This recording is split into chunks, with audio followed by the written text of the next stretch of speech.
Je remercie Roger Pacom Melech et je remercie vous tous qui, d'où vous êtes connectés, me suivez. Je vous demande de partager ce direct parce que nous allons expliquer le chemin de notre sacerdoce. Camarades, je suis au Kosisi Baba Nicolo. Et Tiokwe, Eriokwe. Adie Protoli, Clico! Voilà. Alors, qui sommes-nous? Qui suis-je? Que fais-je? Que faisons-nous? Vers où allons-nous? Pourquoi le faisons-nous? Comment nous le faisons? Pour atteindre quel objectif? C'est des choses qu'aujourd'hui, comme des témoignages, nous allons vous le dire. Moi, je suis aujourd'hui dans la quarantaine. Et comme beaucoup de camarades, je peux me mettre à l'aise là où je suis. Et puis, vivre de mon petit confort. Vivre des amitiés que Dieu m'a donné la chance d'avoir. Vivre de l'environnement que nos ancêtres m'ont permis de connaître. Mais je dis non.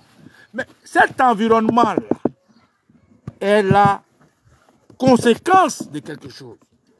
Où je vis là, c'est la suite logique d'une posture. Où je vis en ce moment, c'est la suite logique d'un problème. Mais est-ce que la racine du problème a été déterrée? Non. Est-ce que je suis bien dans ma peau? Est-ce que je suis bien dans mon esprit? Est-ce que je suis bien métaphysiquement? Non. Bref, voilà pourquoi aujourd'hui j'ai voulu vous parler de notre pèlerinage. Autorité, c'est pas facile. C'est pas facile. Des gens nous ont vus. Des gens nous ont côtoyés. Des gens ont parlé avec nous. Des gens ont marché avec nous. Des gens ont mangé avec nous. Mais ils ne ressentent pas ce que nous ressentons. Ils ne nous connaissent pas. Moi, personne ne me connaît. Moi-même, je ne me connais pas. Comment quelqu'un va me connaître? Non, ta maman te connaît. Oui, c'est dans le ventre de ma maman que j'ai été embryon. C'est dans le ventre de ma maman que mon père a bien voulu donner des germes pour que je... Donc, ma maman me connaît. C'est normal, ça n'a pas besoin d'être scientifique. Ça, c'est une chose normale. Mais quand je rentre dans ce monde-là, ma maman ne me connaît plus. Parce que si je me masturbe dans ma douche, ma maman ne sait pas. Si je mange gari, ma maman ne sait pas. Si je m'en vais grêle, ma maman ne sait pas. Si je m'en vais tuer quelqu'un, ma maman ne sait pas. Donc, moi, ne me connaît plus dès l'instant où je vais dans ce monde. Ce que maman connaît là, c'est ce qu'elle a sous ses yeux à la maison. Mais l'homme est mystère. L'homme est pluridimensionnel. En tant qu'individu, moi-même, je ne me connais pas. Oui, parce que face à chaque situation, je m'adapte ou j'improvise. Donc l'homme est un mystère, l'homme est large. L'homme est comme un drap blanc. Et chaque fois qu'il fait une erreur, ce que nos religions importées appellent péché, on met un point noir. Mais quelle est la largesse du drap blanc qui va faire que chaque point noir va rendre ce drap noir? Ce n'est pas possible. C'est pour ça que je fais ce direct pour parler de la Côte d'Ivoire. Et allons droit dans le but du sujet. Parce que j'ai vu des gens qui me disent, mais bah Nicolo, quand tu as fait des directs, tu tournes. Oui, je suis comme ça. Moi, je n'invite pas les gens sur mes directs. Je n'invite pas les gens sur mes directs. Parce que je vais être à l'aise de dire ce que je pense. C'est pour ça, camarades, avant de commencer ce direct, je voulais saluer des grands hommes. Je voulais saluer, depuis nos ancêtres, tous ceux qui se sont sacrifiés. On sacrifié quelque chose pour la Côte d'Ivoire et pour l'Afrique. Je voulais saluer les anonymes qui ont subi ou qui ont été les dégâts collatéraux pour que moi, Baba Nicolo, aujourd'hui, je me sente obligé de parler. Je voulais saluer la Côte d'Ivoire plurielle, celle du Sud, celle du Nord, celle de l'Est, celle de l'Ouest et celle du Centre. Je voulais saluer toutes ces forces spirituelles qui travaillent afin que la Côte d'Ivoire ne sombre pas. Je voulais saluer les forces politiques qui travaillent de façon patriotique pour que la Côte d'Ivoire ne sombre pas. Je voulais saluer la société civile qui travaille pour que la Côte d'Ivoire ne sombre pas. Et je vais saluer les citoyens lambda qui, avec un verre, avec une cuillère, avec du sel, avec de l'eau, avec du vent, le feu, prient pour que la Côte d'Ivoire reluise de nouveau. Je voulais vous saluer. Autorité Arma Service, avec ta bénédiction, je vais entendre le but du sujet.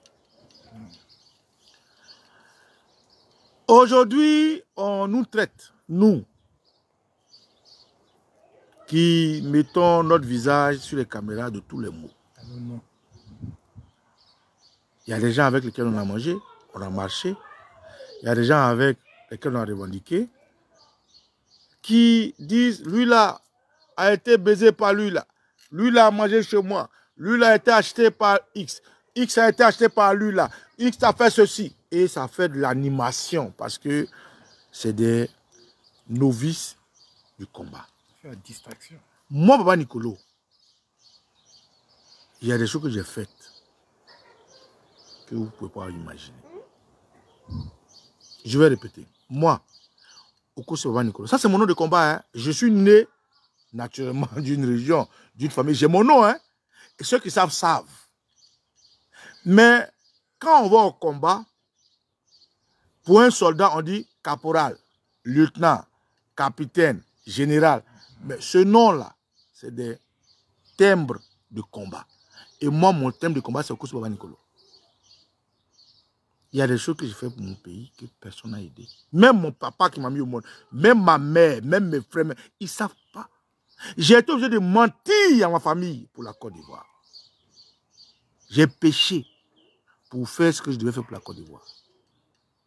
Quand un jour j'ai entendu quelqu'un dire, parce que j'ai été invité, et je dis à ces individus que, moi, Papa Nicolo, tous ceux qui ont été là et qui ont assassiné tous les assassins de mon pays, nous aussi, nous sommes et nous avons répondu. De toute façon, ils nous ont assassinés. C'est comme ça, nous... Bon, assassiner, c'est trop fort. Assassiner, c'est tuer quelqu'un qui est innocent. De toute façon, ils nous ont tués. Nous aussi, comme ça, on les a tués. Et quelqu'un m'a envoyé la vidéo. Il a collé cette vidéo à la vidéo de Bob le crapaud. Le crapaud. Pour dire que, ah, mais les gens de Gbagbo, là, ils disent ça. Je ne suis pas un homme de Gbagbo. Je suis un Ivoirien. J'aime Gbagbo. Parce que Gbagbo, aujourd'hui, est notre croix. Et nous sommes la croix de Gbagbo. Aujourd'hui, tu comprends? Très bien. Aujourd'hui, là, je veux bien éclaircir le pèlerinage de notre combat. Ouais. Donc, ils ont commencé ces deux vidéos pour dire, mais Papa Nicolo dit, il a tué les ennemis de son pays. Mais quoi de plus logique? Il y a dans n'importe quelle juridiction. Tu dis en espagnol, ils vont dire, mais aïe, c'est quoi le problème? Tu dis en chinois, ils vont dire, aïe, c'est quoi le problème? Même les choses ont dit, comment on appelle, l'ancien président américain a dit, celui qui défend son pays, il n'a pas de crime. Voilà. Okay. Moi, je suis dans mon village. Les gens rentrent avec les armes. Ils commencent à tirer, ils tuent tout le monde. Je dis à mes petits frères, rentrons en brousse. On s'organise, on revient. Ceux qui tuent les gens dans mon village, on les tue. On est criminels. Ça s'appelle autodéfense. Et en bon français, ça s'appelle milice.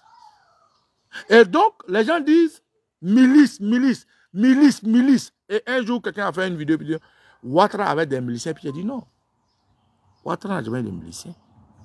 Mais l'expression milicien, là, il faut aller chercher ce qu'elle veut dire. Mais en tant que qui connaît Zakaria, un militaire, voilà, venant du Burkina, en tant que qui? Moi, je ne comprends pas.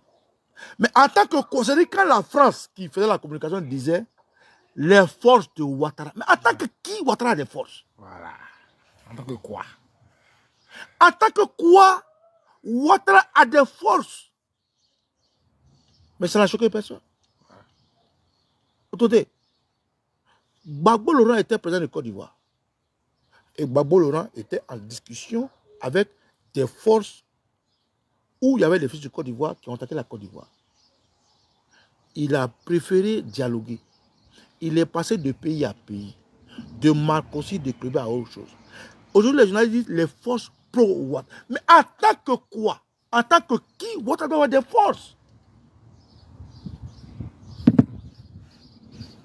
Mais quand Ouattara, le monde accepte qu'il ait des forces, en tant que qui? Ces forces représentent quoi? Mais c'est des mercenaires. Okay. Mais quand ces forces progressent et qu'ils font de l'ignominie, du machiavélisme. Les gens qui sont dans les villages là, comme ça s'est fait à la Première Guerre mondiale, à la Deuxième Guerre mondiale et à l'évolution du monde, Baba Nicolo dit à ses frères, allons au village, allons au champ, organisons nos revenons. Ça s'appelle milicien. C'est pas péjoratif. En temps normal, c'est l'autodéfense. Et ça, c'est des braves. On les appelle des braves. On les appelle des héros. Un gars me dit, Baba Nicolo, mais tu es un patriote, pourquoi tu dis que tu es un milicien? Oui. Le patriote, là, c'est un milicien. Mais quand quelqu'un quitte à Ouaga, à Niamey et je ne sais où, il monte dans les camions où les gens chient, les bœufs chient, pour venir à Côte d'Ivoire, prendre le même partout. Quand nous, on ouvre les voitures, et puis on dit, tu as quitté où là? Nous sommes ce qu'on appelle une milice. Mais le hic, c'est que les gens disent, c'est les miliciens de Gbagbo. Non, Gbagbo ne peut pas avoir une milice puisqu'il est président de la République. Gbagbo a une armée. En fait, c'est ce que les gens ne comprennent pas, puis ils disent tout et n'importe quoi. J'explique aujourd'hui pour que les gens comprennent notre pèlerinage. Gbagbo est président de la République de Côte d'Ivoire. Gbagbo a ce qu'on appelle une armée. Il est le chef des armées. Gbagbo n'a pas besoin de milice. Mais c'est ceux comme Ouattara qui rentrent en Côte d'Ivoire. Et on dit les forces pro-Ouattara. Comment Ouattara peut avoir une force? Mais ça ne gêne personne. Mais si Ouattara a une force là, quand ils vont, ils violent nos mamans, ils tuent nos enfants, ils font leur espérance qu'ils y progressent, dans les villages, les gens disent non. Et moi, je fais partie de ceux qui ont dit non. Et je salue tous les miliciens. Je salue toute la Côte d'Ivoire qui a dit non.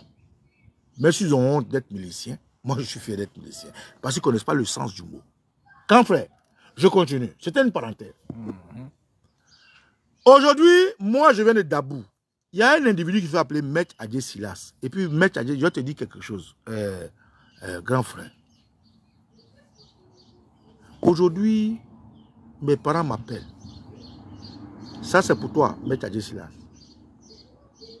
Mes parents m'appellent, non, le gars là, il travaille pour nous, il est bien, il n'est pas comme si c'est Manuel, il est comme ça, il faut faire doucement, il a fait ça pour toi. Adjé, moi je ne te parle directement. Oui, moi je ne t'ai rien demandé. Mon frère,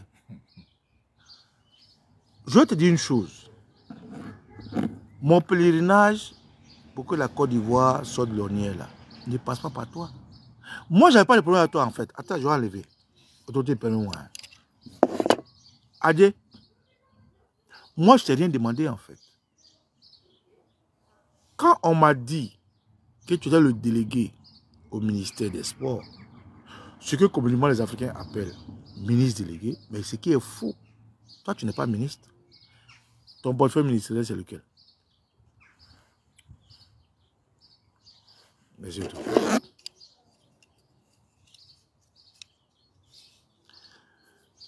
Tu n'as pas de portefeuille ministériel. On dit Adjé Maître Silas, ministre délégué au sport et au cadre de vie. Ministre délégué là, peut-être que comme nous les Adjoukrou, on est au village et qu'ils reçoivent ça en français, ils applaudissent pour toi. Mais tu n'es pas ministre, tu sais, je sais. Adjé, tu es le secrétaire de Begré Mambé. C'est ce que ça veut dire. Un sous-préfet est le secrétaire du préfet. C'est ce que ça veut dire, autorité. Quand on dit sous-préfet là, c'est le secrétaire du préfet. C'est comme ça qu'on dit ministre délégué. Le ministre délégué est le délégué du ministre qui a le portefeuille de son ministère. Et celui qui a le portefeuille de ton ministère, il s'appelle Begré Mambé. Tu n'es pas ministre. Tu es le secrétaire de Begré Mambé. Et Begré Mambé t'a confié la section du sport et des cadres de vie. Mais quand moi, Baba Nicolo, je te plébiscite, je te mets en haut, je te respecte, je te valorise pour ta démarche, et qu'en retour, je te vois dire ceci. Celui qui n'a pas son nom sur la liste électorale, c'est son problème, je suis offusqué. Moi, je n'ai pas mon nom sur la liste électorale. Moi non plus. Voilà. J'explique pour que les gens comprennent. Et je vais expliquer à tout à l'heure. Quand tu t'assois pour dire à quelle occasion des jeunes de ma région du Leboutou disent que le ministre Adjé Silas, comme ils ne savent pas, ils font l'amalgame, organisera une cérémonie à telle date. Mais cette cérémonie passe avant par une comment on appelle cérémonie d'ouverture, comment on appelle, pour dire qu'on a une cérémonie là.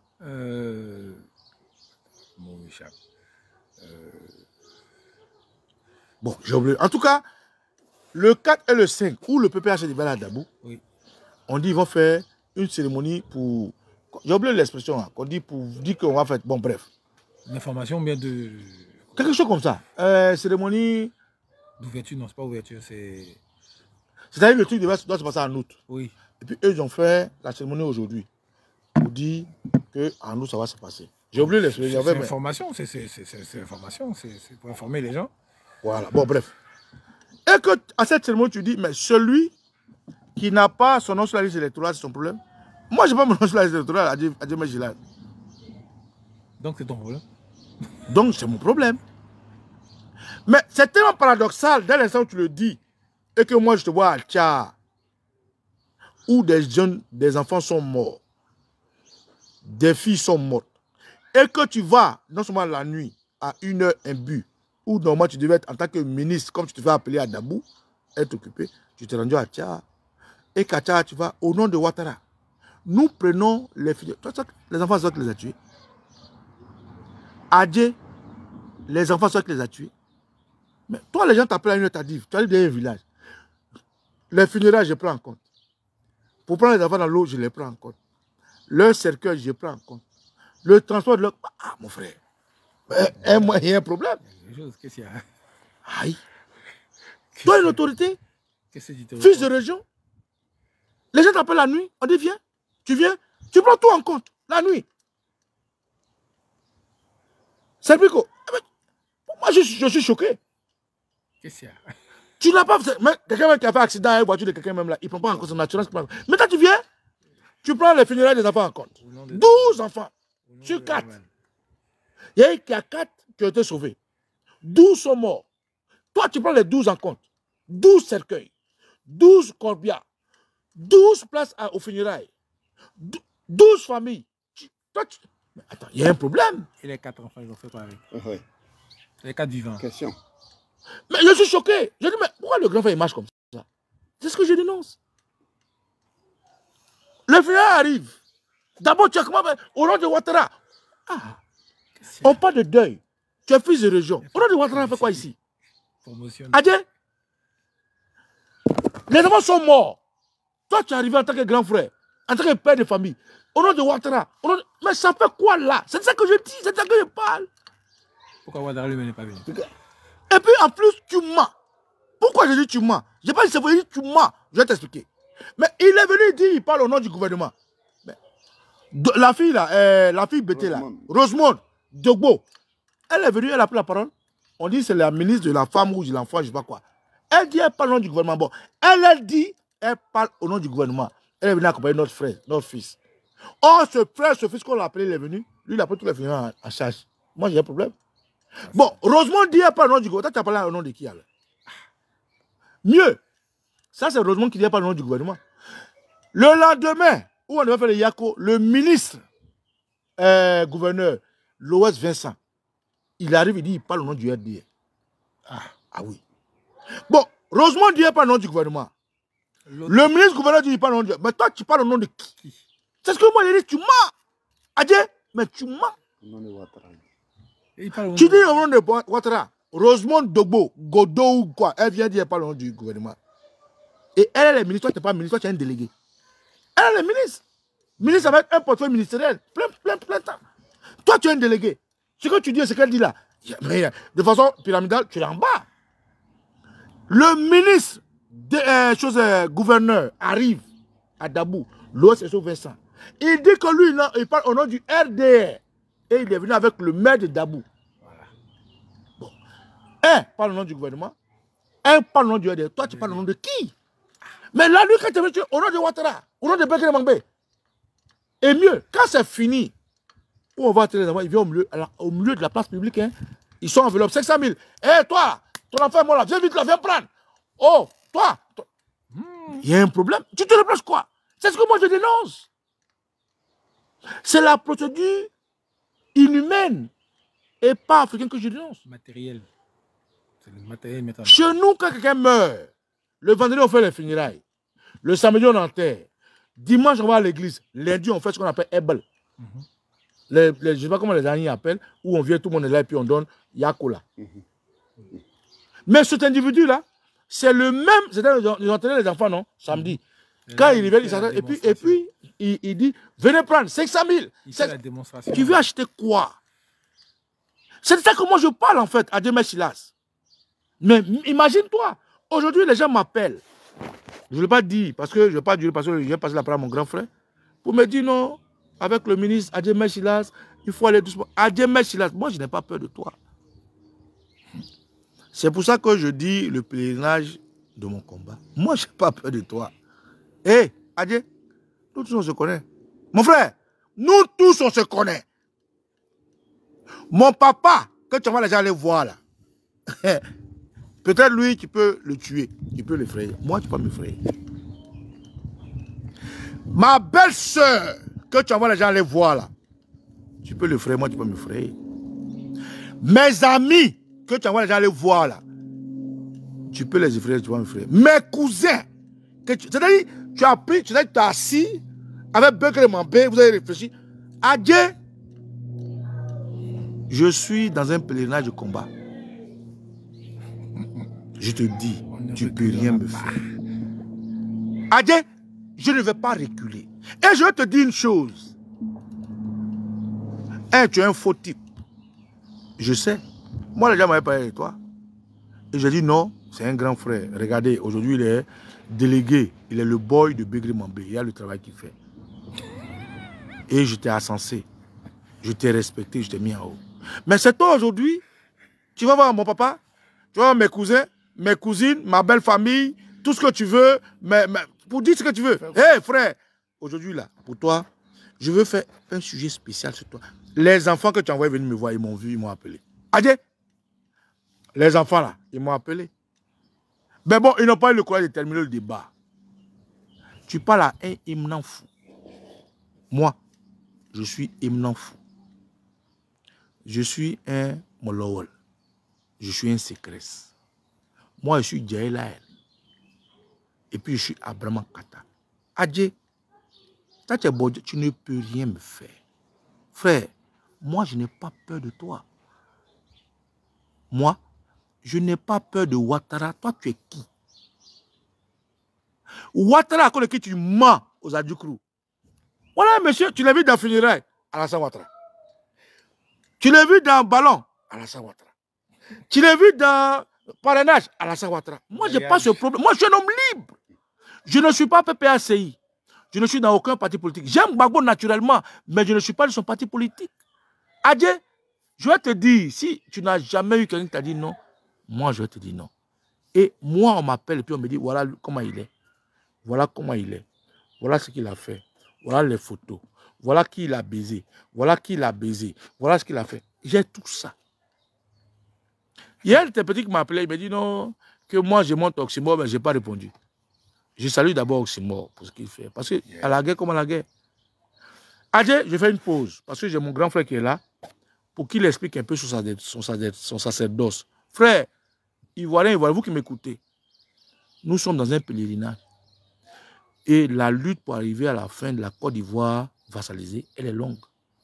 Les coups que je prends, quand ça vient de l'heure, je m'en fous en fait. Mais les coups, quand ça vient de près, je suis obligé de répondre. Et c'est pour ça que je réponds. Donc, c'était une pause. Je vous passe l'autorité. Maintenant, on voit quoi c'est premier. On se répond tout à l'heure. Ciao, ciao. Bon. Piment est brûlé. Et brûlé. Oui, brûlé. Piment est brûlé. C'est brûlé. Oui, brûlé. Oui, brûlé. C'est brûlé. Clico. Mathias. Bonjour. Bonjour les frères, bonjour les sœurs.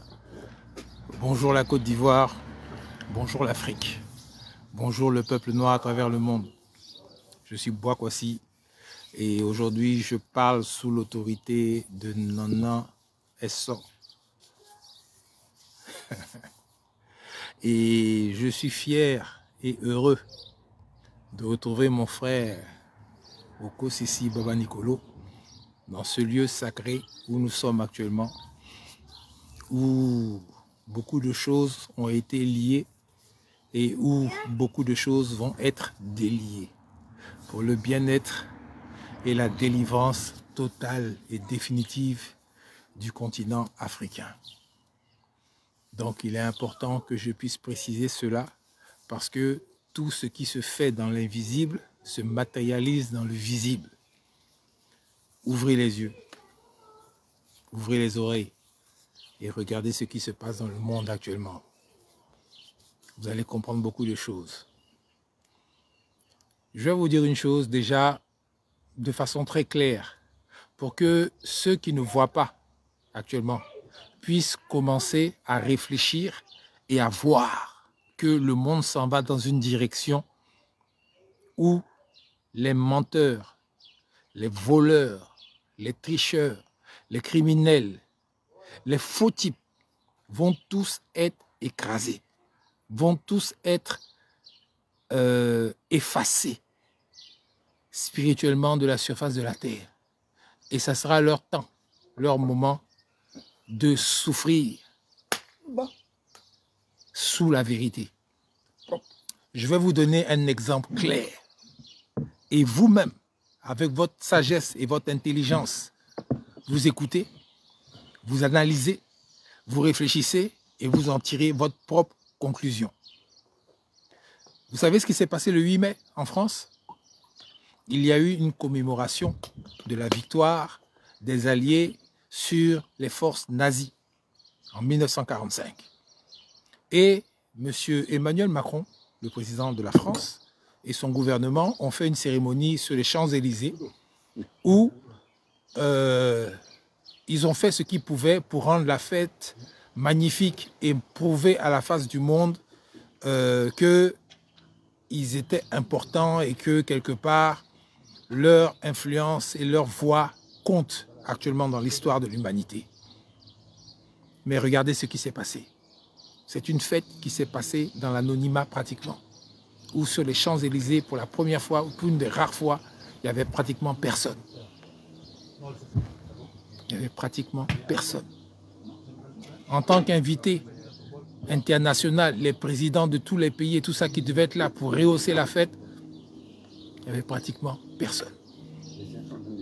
Et maintenant, le 9 mai, à Moscou, il y a eu la même cérémonie pour la même fête de la même victoire.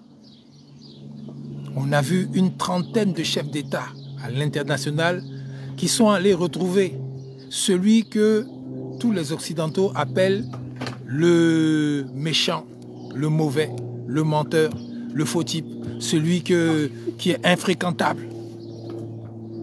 La fête était magnifique. La fête était magnifique. Et à cette fête-là, il y avait des chefs d'État qui étaient aimés par leur peuple. Qu'on les appelle dictateurs, qu'on les appelle rois, qu'on les appelle souverains, qu'on les appelle présidents, qu'on les appelle quoi. Le plus important, c'est que dans leur pays-là, la majorité de leur population là, les aime. Ils sont avec eux.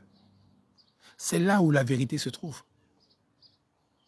C'est là où la vérité se trouve. Et quand tu es intelligent, quand tu es sage, quand vraiment tu es honnête, tu ne peux que te plier à cette vérité-là. Et tu ne peux que entrevoir ou bien voir la direction dans laquelle le monde s'en va.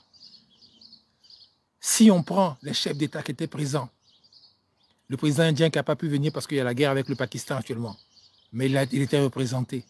La Chine, la Russie, le Venezuela, tous les autres pays qui étaient là. Si on compte le nombre de populations qui étaient là, par rapport à leurs représentants avec le Burkina Faso qui représentait l'Afrique, c'est au moins 5 milliards de personnes que ces gens-là représentaient. Mais à Paris, si on compte ceux qui étaient là, ils représentent à peu près que 700 millions de personnes.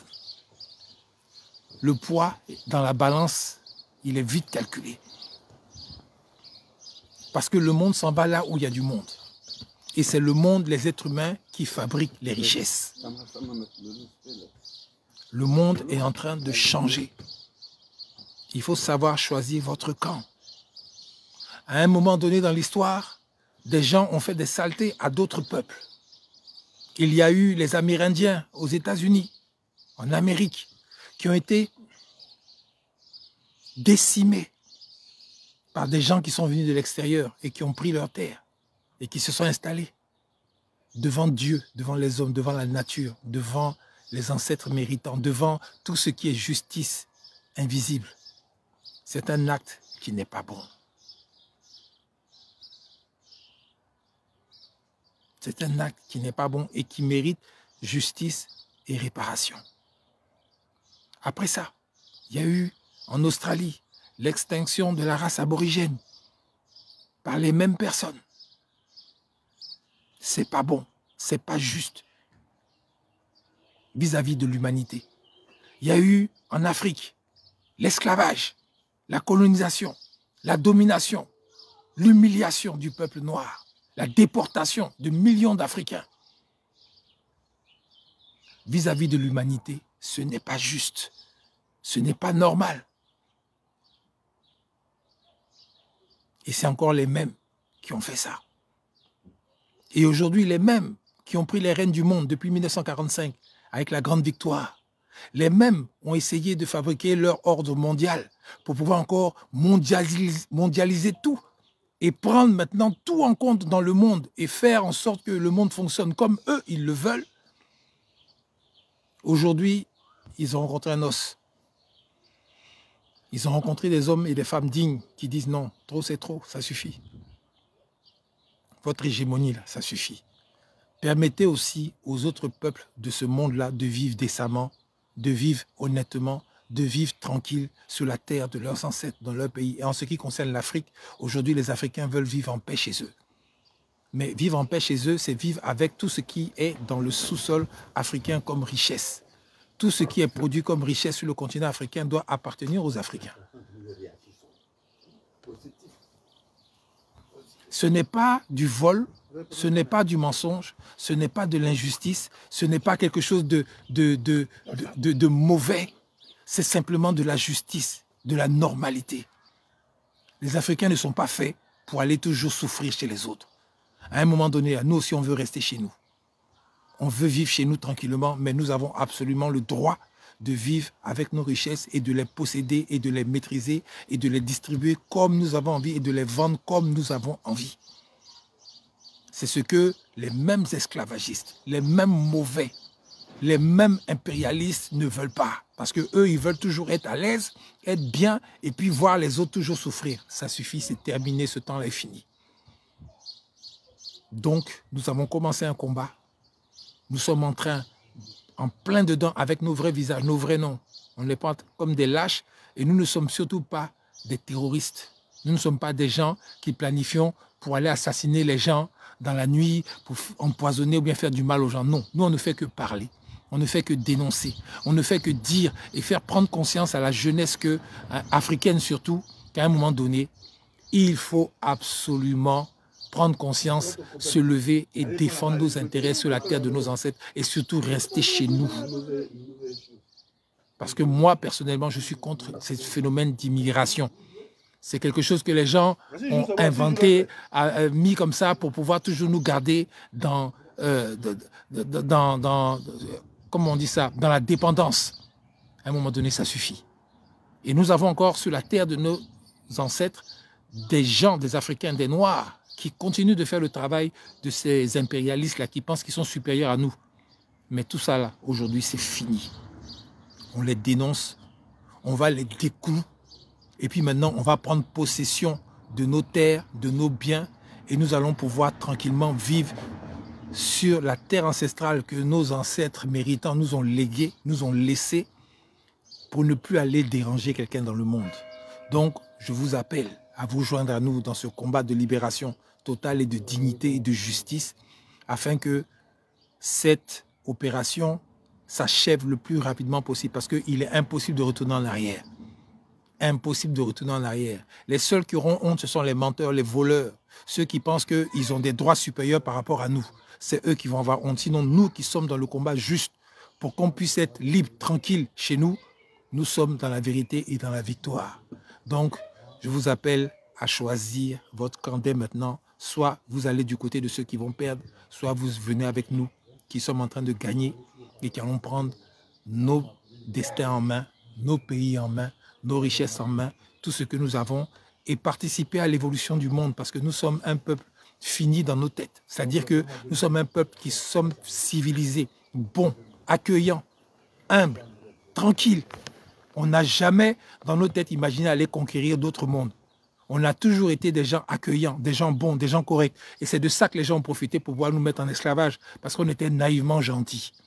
Mais ce temps-là est fini maintenant. On a appris qu'il faut savoir se défendre. Et nous allons tout faire maintenant pour pouvoir nous défendre devant qui que ce soit et continuer de vivre notre paradis tranquille avec tous les gens du monde qui veulent venir participer avec nous parce que nous sommes toujours ouverts. Mais gare à ceux qui vont venir avec de mauvaises intentions, on va leur faire ça propre. Voilà ce que je voulais vous dire. Je vous remercie et je repasse la parole à mon frère Okosisi et puis on se série. Je dois aller faire une course rapide, je reviens tout de suite. Piment est brûlé, est brûlé, est brûlé, piment est brûlé. Passez brûlé, ouais brûlé, ouais brûlé, passez brûlé. Cricot. Voilà. Alors, en fait, Tout à l'heure. comme on a dit dans le thème, ça c'est le pèlerinage pour que la Côte d'Ivoire soit libre. Ce n'est qu'un bip. Parce que ce pèlerinage-là, nous allons l'expliquer. Il faut que beaucoup d'Ivoiriens comprennent. Quand on se met tous ensemble pour être un contre une injustice et que l'injustice n'est pas réparée et qu'on se désolidarise pour être plusieurs entités, il y a un problème. Quand on prend des coups en se divisant, mais en gardant la même ligne de combat, il y a un problème. Quand des gens arrivent à nous disperser ça et là, pour mieux nous corrompre, pour mieux nous diviser, pour mieux nous assassiner, il y a un problème. Mais il faut que les gens comprennent. Mais ce pèlerinage-là nous coûte quoi? Qu'est-ce qu'on gagne? Quelle énergie on dépense? On ne va pas dire qu'est-ce qu'on perd. Où on va? Comment on arrive à le faire? Et donc aujourd'hui c'était un bip. Pour dire à ceux qui ne savent pas et qui parlent comme les Burkinabés le disent au hasard. Ils peuvent dire ça de ce qu'ils veulent. Baba Nicolo, moi, je ne suis pas parfait en tant qu'homme. Moi, je ne suis pas adroit en tant qu'homme. Moi, je ne suis pas saint en tant qu'homme. C'est vrai. Mais j'ai une chose qui est à moi, ma liberté. Et ça, sur n'importe quel appareil pour mesurer la qualité de combat, je suis resté unique. Non, ça c'est pour moi. Et l'autre? Ça c'est pour moi. Ça. Et ça. Non, ça, voilà. Ah, ok. C'est vrai, je répète encore, je ne suis pas correct parce que je suis un homme naturellement. Je ne suis pas sain parce que je suis physique. Je ne suis pas un ange parce que je fais partie de l'atmosphère. Mais il y a une chose qu'on ne peut pas m'enlever. Ma liberté. On n'est plus au temps de l'esclavage où on m'a tatoué pour me donner un nom.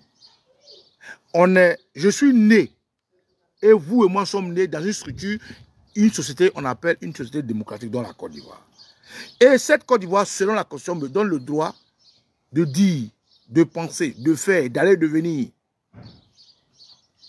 Et cette liberté, je la jalouse au-delà de toute chose. Et c'est au nom de cette liberté que je dis notre pèlerinage pour la Côte d'Ivoire libre. Et ce que je viens de faire aujourd'hui, aux côtés de mon grand frère Armand, que je visite naturellement, et mon frère Bokito, c'est un avant-goût. Là, comment dirais-je, le pèlerinage de notre liberté et de la liberté de la Côte d'Ivoire, je vais revenir dessus en acte 2.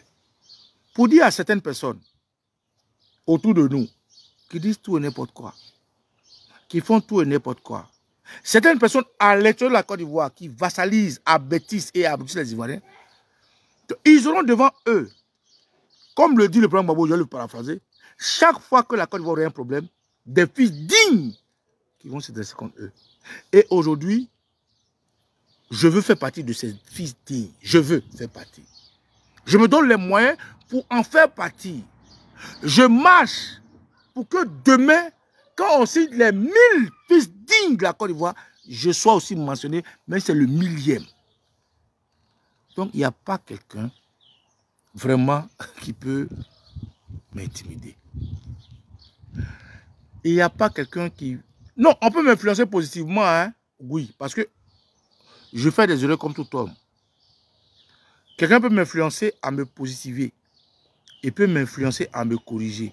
Il peut m'influencer à ce que le combat que je mène, je ne sois pas tordu ou de façon sinusoïdale incorrecte. Des gens peuvent m'influencer dans ce sens. C'est-à-dire, des gens peuvent m'influencer positivement. Mais dire que la ligne que moi je vais atteindre, des gens vont me l'amener derrière, ou ils vont me rendre tordu, ce n'est pas possible. Même ma mère, la femme qui m'a porté 9 mois dans son ventre, ne peut pas me rendre tordu. Même mon père, celui qui m'a donné le nom que vous ne connaissez pas, ou que demain les gens peuvent publier, ne peut pas m'influencer. Même mon fils, qui porte mon nom, pour la Côte d'Ivoire, ne peut pas. Je vais vous parler de la femme que peut-être j'ai mariée, ou je vais marier, ou je vais marier, ou j'ai... C'est pas possible. Je veux rester dans les 1000 Ivoiriens droits. Droits pour la Côte d'Ivoire. Parce qu'avant moi, les gens sont battus au prix de leur vie, au prix de beaucoup de sacrifices. Et donc, quand nous venons, que nous parlons des ancêtres, il faut qu'on soit droit. Ce que les ancêtres ont sacrifié pour que le monde soit, on n'en a pas idée. Donc, ici, je vais mettre à l'aise tout le monde. Je peux me tromper dans les débats. Je peux être maladroit sur des sujets.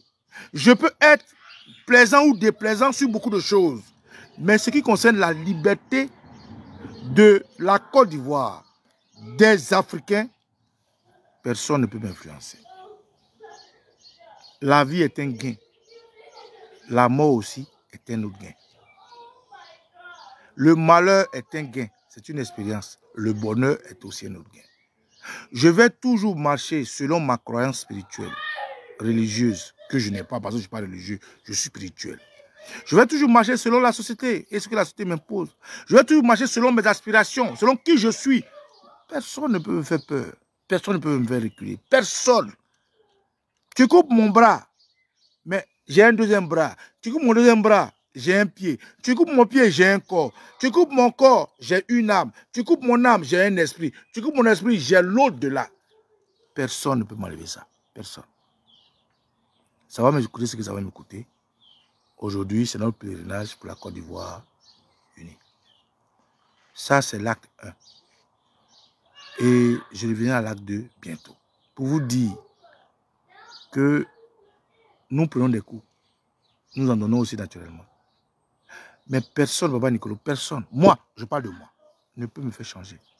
Ni mon père, ni ma mère, ni mes enfants, ni ma femme, ni mes amis, ni mon entourage, ni ma société, ni ma spiritualité. Personne ne peut m'empêcher de vouloir libérer la Côte d'Ivoire. Donc tous ceux qui disent, qui font et qui défont, c'est leur problème. Moi, Baba Nicolo, j'ai fait des choses pour la Côte d'Ivoire dont on n'a pas idée. Et la Côte d'Ivoire m'a donné beaucoup de choses. Peut-être qu'il ne vous a pas donné. Pardon, qu'elle ne vous a pas donné. C'est pour ça que je suis fier de dire que j'aime le président Gbagbo. Parce que c'est des bonnes âmes qui s'attirent et des mauvaises âmes qui se répulsent. Gbagbo Laurent a une âme en or. Gbagbo Laurent a oublié qui il est pour que la Côte d'Ivoire soit aujourd'hui unifiée. Gbagbo Laurent a sacrifié sa vie de couple, sa famille, ses enfants, comme la dernière fois. À un moment donné, on donne des espaces pour qu'on échange. Gbagbo Laurent a sacrifié son intellectualité pour être ce qu'il est. Gbagbo Laurent a, c'est-à-dire, comme un taureau, il s'est tenu devant des choses qu'on devait tirer. Mais quand tu vois quelqu'un qui marche comme ça, naturellement, si tu as une bonne âme, tu t'alignes. Et je me suis aligné avec Babo Loré, avec Bekama, que je salue. Camarade, c'est moi, Okos Baba Nicolo. Et Tio, Elio. Adia Potoli. Ça, c'est notre pèlerinage pour la liberté de la Côte d'Ivoire, acte 1. Vous aurez l'acte 2 bientôt. Je tiens à saluer le camarade Armand Serifis, le camarade Bokido qui nous reçoit, et tous les Ivoiriens et les Africains qui nous font confiance. Mais personne ne me fera changer. Donc, Adieu Merchilas. Le pèlerinage de notre marche acte 2 sera dédié spécialement à toi. Voilà. Je vais te montrer que tu es peut-être un Bodjel. Moi, je suis un Abraham. Mais ce que tu peux acheter, ce que tu peux corrompre, ce que tu peux frayer, j'en fais pas partie. Et je vais te montrer que tu n'es rien. Tu n'es rien. Tu es un piètre menteur, une méchante personne, un mauvais monsieur, un mauvais influenceur, quelqu'un qui est opportuniste, qui a profité du temps du président Laurent Gbagbo, qui manipule les adultes, qui manipule les jeunes parce qu'ils volent notre argent. Tu n'es rien. Et la deuxième vidéo, si je suis inspiré, ça va se passer dans les minutes qui suivent. J'espère que ça passera bientôt. Mais je vais te dire ton vrai nom. Tu n'es rien et tu ne me fais pas peur. Que l'Ancien nous bénisse. Il faut comprendre que diriger un pays, c'est un peu comme puiser dans l'eau dans un puits. Il y en a qui vont puiser de l'eau, mais qui vont quand même entretenir le puits pour que non seulement eux puissent de l'eau, mais que les générations futures puissent aussi trouver de l'eau, mais surtout de la bonne eau, de la qualité. Et pourtant, quand c'est l'État, c'est un puits où certains arrivent pour se servir. Et ils se servent sans penser au futur, sans penser aux futures générations. Et c'est le cas d'Alassane Dramane Ouattara. Il se sert sans penser aux futures générations. Et pour ça, il utilise tout le monde. Tout le monde. Ceux-là même qui sont prêts à faire du sale. Ceux-là même qui sont prêts à faire du mal. Alors vous pouvez vous servir aussi. Après moi, bien sûr. Et vous allez m'aider à faire du mal à vos frères, à vos soeurs, à vos parents, qui sont bien évidemment dans vos villages, dans vos régions et tout ce qui va avec. C'est dans cet élan-là que vous pouvez voir les différents politiciens qui viennent des différentes régions faire souvent du mal à leur propre frère à l'honneur du président Ouattara. Parce que même si ils font du mal en son honneur, il faut savoir que dans le puits qui est l'État, eux aussi ils puissent pour eux. Ce qui veut dire que si M. Ouattara tombe aujourd'hui, eux aussi vont avoir mal. Peu importe le poste qu'ils occupent. Peut-être ils ne rêvaient même pas occuper ce poste-là. Il ne faut pas simplement être ministre pour avoir de l'argent. Souvent, il y a même des directeurs généraux qui ont plus d'argent que les ministres. Il y a des hauts fonctionnaires qui ne sont pas au ministère qui ont plus d'argent que les ministres. Parce qu'ils sont à un poste vraiment qui les permet d'engranger énormément d'argent. La seule différence où les ministres en Afrique ont souvent un pouvoir. Et c'est tout simplement la chose qui devient intéressante dans les ministères. Donc ici, vous savez que le combat qui est mené pour la libération de la Côte d'Ivoire va passer souvent même par la lutte même entre frères. Ça veut dire, tu seras en train de lutter pour la vérité, mais ton frère sera de l'autre côté. Lui sera en train de lutter pour le mensonge. Et ce mensonge est payé. Parce que quand tu luttes pour le mensonge, il a un salaire derrière, il a beaucoup d'argent, il a de l'argent, il peut avoir autant de femmes qu'il veut, avoir une maison, avoir de l'autonomie, avoir du pouvoir, il peut diriger, il peut même se faire passer dans les villages comme un sauveur. Voyez-vous, il va donc créer aux opprimés ce qu'on appelle le syndrome de Stockholm. Ça veut dire qu'il y a des gens que ce monsieur va faire du mal et il viendra encore avec son argent les faire du bien. Et vous allez voir que ces gens à qui il a fait du mal à la base seront bien fans de lui parce que finalement il est venu les faire du mal. C'est ça qu'on appelle souvent le syndrome de Stockholm. Aimer, n'est-ce pas, celui-même qui te fait du mal. Tomber amoureux de celui qui te fait du mal. Pourtant, tu devrais combattre celui-ci. Et donc, c'est exactement le combat qu'il y a à mener. Donc, vous qui êtes dans la vérité, vous devez rester dans la droiture. Vous devez rester plus déterminé que jamais à aller jusqu'au bout du combat. Parce que eux qui sont dans le mensonge, à cause du pouvoir qu'ils ont, à cause de l'argent qu'ils ont, ils seront prêts à tout pour conserver leur pouvoir.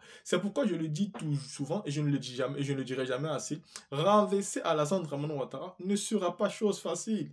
Il y a trop de pouvoir en jeu et trop d'argent en jeu pour que ces gens se laissent faire aussi facilement. Regardez ce qu'ils ont eu à faire pour prendre le pouvoir alors qu'ils étaient dans l'opposition. Imaginez ce qu'ils seraient capables de faire s'ils doivent perdre le pouvoir. Imaginez-vous seulement. Donc sachez-le clairement, ça ne sera pas quelque chose de facile.